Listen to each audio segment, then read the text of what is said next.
Hmm. Lasang-lasa ang honey. Lasang-lasa ang pipino o ang apple. Lami kayo. Day 2. Pipino, apple. Let's go! Ito na. Ready na ang ato ang pipino o apple para sa ato ang day 2 na pamahaw. Ito yung i-blender para mas madali ang digestion. So, ano lang gawin itong buhatin. So, akong ikuagliso ang pipino kay muraguwang na akong pipino nga napalit.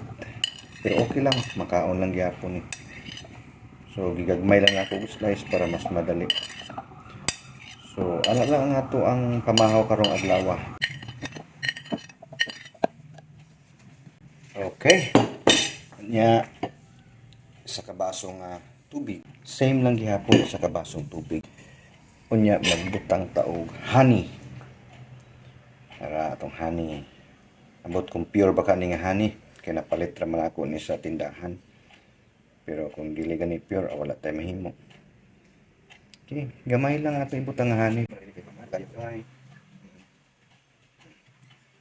Up. Honey. Mga to.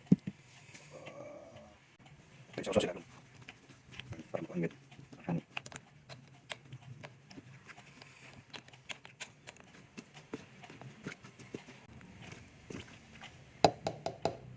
Okay, let's go.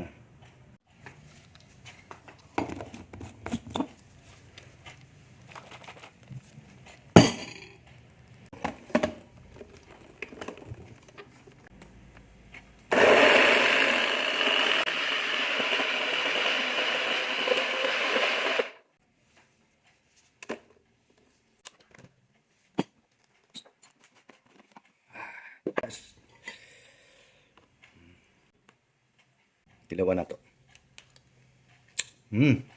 Nilasa gid ang honey. Okay, sugod na ta. Sugod na ta.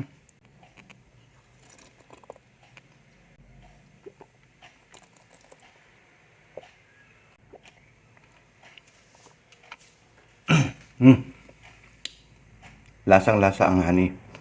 Lasang-lasa ang pipino o ang apple. Lami kayo. I-try niyo.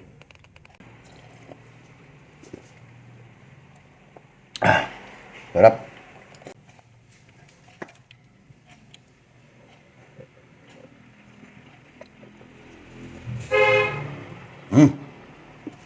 Okay. Solve ang atong day 2 na pamahaw.